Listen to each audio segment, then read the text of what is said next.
प्यारे बच्चों, आपका स्वागत है री क्लासेस में। कल आपको याद होगा मैंने आपको क्या बताया था। कल मैंने आपको बताया था एडजॉर्प्शन, आइसोथर्म और आइसोबार, दो टॉपिक बताए थे। उसमें से कल अपन ने दो टॉपिक के एडजॉर्प्शन,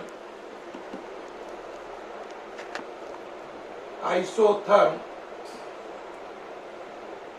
और एडजॉर्प्शन, आइसोबार,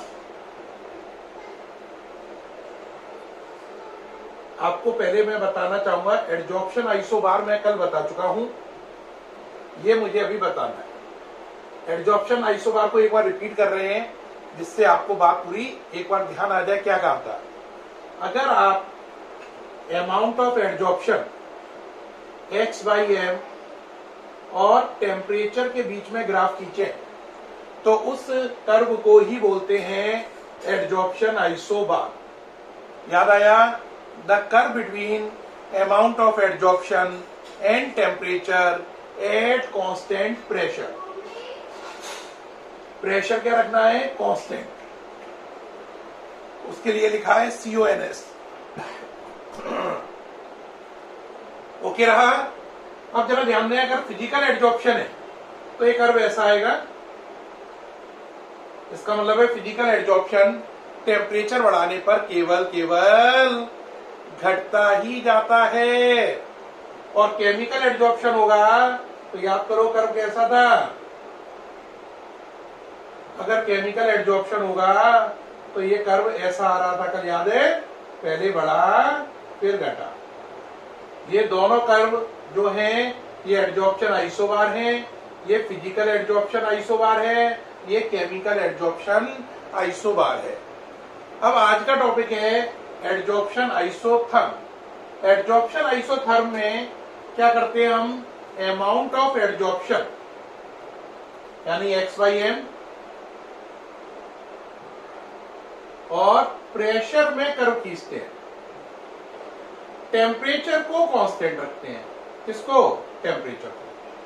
कल वाले में क्या था? x/m वर्सेस टेम्परेचर था, P कांस्टेंट था। आज x/m वर्सेस P है, T कांस्टेंट है। यानी कि कल जो था P कांस्टेंट था, आज T कांस्टेंट है। जो कांस्टेंट होता है उसी के नाम पे आता है। आइसो मैंने समान, थर्म मैंने टेम्परेचर। और कल वाले में क्या था? आइसो बार। आइसो मैंने सेम, बार मैंने प्रेशर। अब जरा देखें, अगर हम इसको देखें तो कर्व इस टाइप का आता है। इस कर्व से साफ पता चल रहा है कि शुरू में प्रेशर बढ़ाने से x/m लगातार बढ़ रहा है, यानी x/m प्रोपोर्शनल है P के। और बाद में x/m पर P का कोई असर नहीं पड़ रहा। P चाहे कितना भी बढ़ा लो, x/m उतने का उतना ही रहेगा, यानी कांस्टेंट हो जाएगा। ये दोनों बातें में यहाँ पे दो डाउट आते हैं, सर ये फिजिकल का है या केमिकल का है? बेटा याद रखना, फिजिकल और केमिकल का एडजॉर्प्शन वाला जो कर्व था कल, वो आइसो कौन सा वाला था? बार वाला। वो तो दोनों का अलग अलग होता है, फिजिकल का और केमिकल का। लेकिन जो एडजॉर्प्शन, आइसोथर्म है, ये फिजिकल का और केमिकल का सेम होता है। यानी कि इसमें फिजिकल एडजॉर्प्शन भी वही काम करेगा जो केमिकल कर रहा है। कल वाले में क्या था? फिजिकल का बिहेवियर अलग था, केमिकल का बिहेवियर अलग था। वो लेकिन क्या था? एडजॉर्प्शन क्या था? आइसोबार। ये क्या? Adsorption, isotherm. अब ये वाली बात सबसे पहले जिसने नोट करी थी उनका नाम था फ्रॉन्डलिच। क्या नाम था? फ्रॉन्डलिच। तो कई लोग इसको पूरा नाम प्रोनाउंस करते हैं फ्रॉन्डलिच एडजॉर्प्शन, आइसोथर्म। और इस आइसोथर्म को बनाने के बाद फ्रॉन्डलिच ने बताया कि शुरू में इनिशियली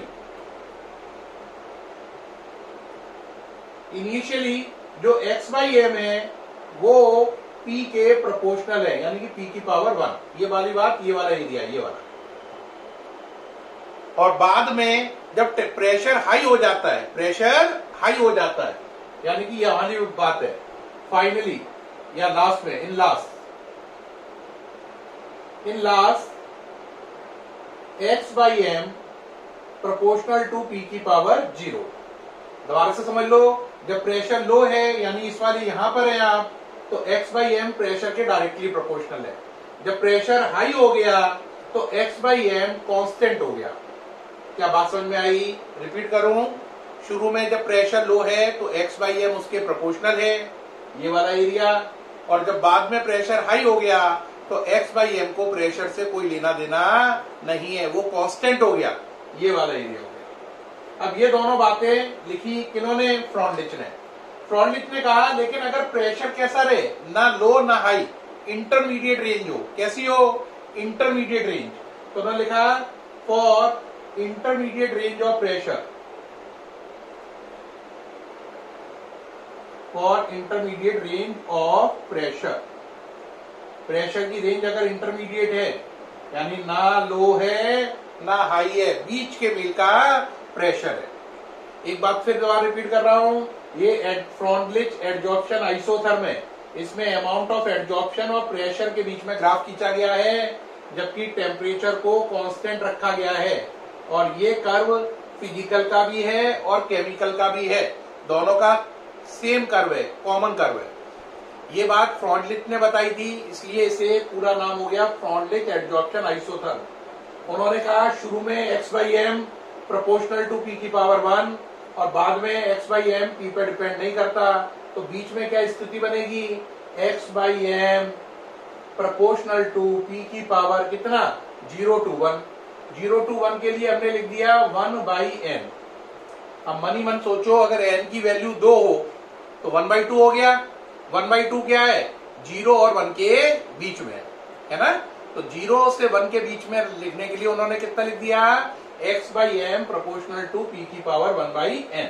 अब यहाँ पे आगे बढ़ो, प्रोपोर्शनल का निशान हटाओ, x/m equal to k p की पावर 1/n। आपको अच्छे से मालूम है जब कभी भी प्रोपोर्शनल का निशान हटता है तो कांस्टेंट आता है, तो x/m equal to k p की पावर 1/n। अब ये मिटा रहा हूं जिससे आगे इसको बढ़ाया जा सके। उम्मीद है यहां तक समझ में आ रहा है सारा। द्वारा देखो, x/m प्रोपोर्शनल टू p की power 1, x/m proportional to p की पावर 0, इनका इंटरमीडिएट ले लिया, x/m प्रोपोर्शनल टू p की power 1/n, x/m equal to k p की पावर 1/n। अब आगे देखें, अब जो अपनी इक्वेशन थी, बताओ अभी क्या आई थी? x/m equal to k p की पावर 1/n। इसका 1/n लिखाइए, 1/n। इसका लॉग लेंगे, क्या लेंगे? लॉग। लॉग लो बच्चों, लॉग लेना आता है? लॉग में क्या होता है कि पावर आगे आ जाती है, तो बोलो क्या होगा? लॉग बेस 10 पे लिया x/m लॉग 10k, पावर आगे लाओ 1/n लॉग 10p। क्या लॉग लेना समझ में आया? पक्का ना? लॉग में जो मल्टीप्लाई होता है वो प्लस बन जाता है, पावर आगे आ जाती है। अब अगर आप इस इक्वेशन को देख रहे हैं, इस इक्वेशन को हम कंपेयर करेंगे स्ट्रेट लाइन की इक्वेशन से। किससे? स्ट्रेट लाइन की इक्वेशन से। आपको मालूम है अगर स्ट्रेट लाइन की इक्वेशन क्या है अपनी?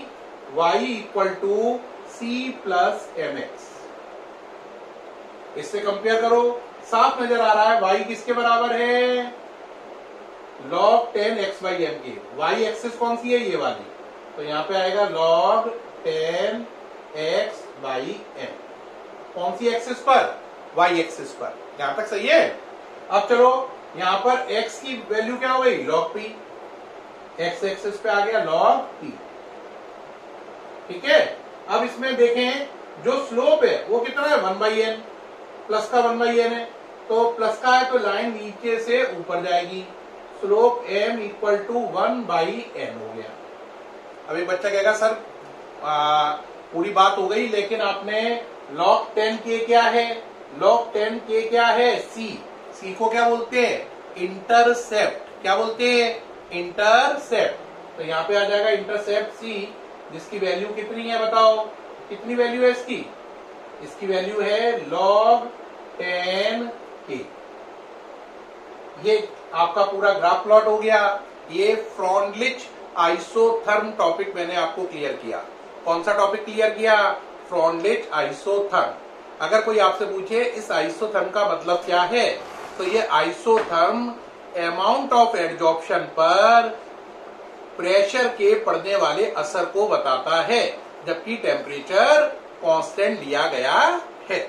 और ये जो स्टार्टिंग करी थी ये फिजिकल और केमिकल एडजॉर्प्शन दोनों को कवर कर रहा है, किसी एक को नहीं। किसको कवर कर रहा है? फिजिकल एडजॉर्प्शन को भी कवर कर रहा है और केमिकल एडजॉर्प्शन को भी कवर कर रहा है।